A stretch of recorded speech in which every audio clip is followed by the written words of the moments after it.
Hey, what's up, everybody? Frederic Poag here. So I've seen this, or was kind of going around right after Charlie Kirk got shot. People were asking, where's the security? Why wasn't there any security? Why wasn't there any metal detectors? Why wasn't there this? Was there that? And part of it is Utah's an open carry state. There's, it's a very red state, yada, yada, yada. Here's the real reason. Charlie Kirk thought he was among his own people. And for guys like Charlie Kirk and the right, they think that the violence, that they don't care about what happens to everyone else, will ever be visited upon them. Stick with me on this one. See, Charlie Kirk was quoted as saying, and I'm going to paraphrase this, that it's okay that we have a few sacrifices if it means we keep the Second Amendment. What he meant by that was, it's okay if a few liberals or people that don't look like him or are him are sacrificed in order to keep the Second Amendment. He didn't think that that would actually apply to him. Violence in schools or in, anything happens elsewhere, but not to people like him. In fact, reportedly, right before he got shot, when he was asked directly about mass shooting, he said, well, is it gang-related mass shootings? Because that's a wink and a nod to people other than white, because, only brown skin or people with black skin are in gangs. This is the problem, is all this rhetoric that they say of, oh, it's leftist rhetoric, which it's not, because universally people on the left came out and condemned political violence, as we always do. And people on the right came out and blamed leftists and Democrats and everything else before we even know the identity of the shooter. But if I were a betting man and I'm playing the odds, I'm betting it's one of their own. I don't know that, but I'm betting it's one of their own. And Matthew Dowd got fired from MSNBC because of that.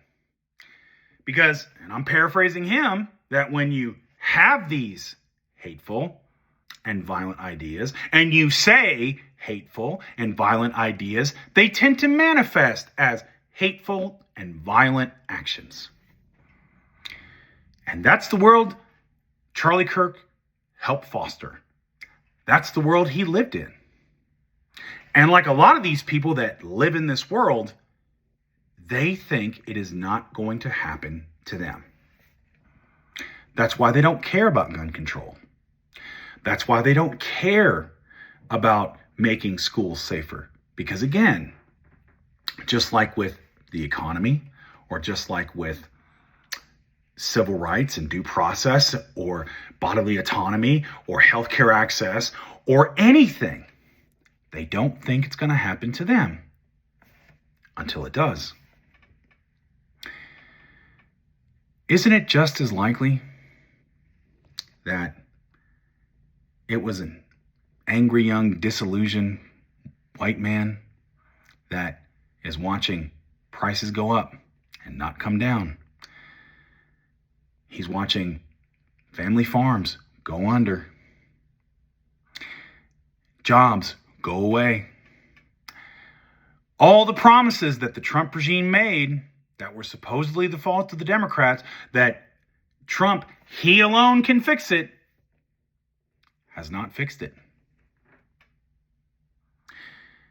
And when you live, as Matthew Dowd pointed out, in this world of absolute violence and hatred ideas, and you give voice to absolute violence and hatred,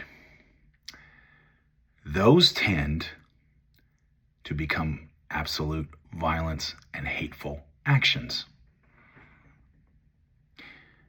The real mystery I have for all these folks on the right is that they think they're immune to the world they're helping to build.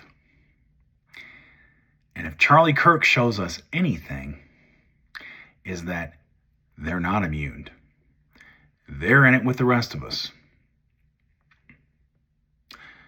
Maybe it's time, if you don't want to live in that world, instead of demonizing us that are over here on the left saying this is not how we should do things.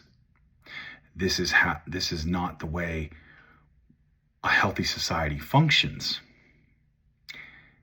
Maybe you should come over here and stand with us and do something about it, so we can have less Charlie Kirks, both in being shot and the kind of rhetoric and hateful bile that they spew that is going to charge up another mass shooter or another assassin. Because I don't want to live in that world. And I think if Charlie Kirk had to do it over again, he might not want to live in that world either. Anyway, that's all I got for you. Keep the faith, defend democracy, and I'll see you later.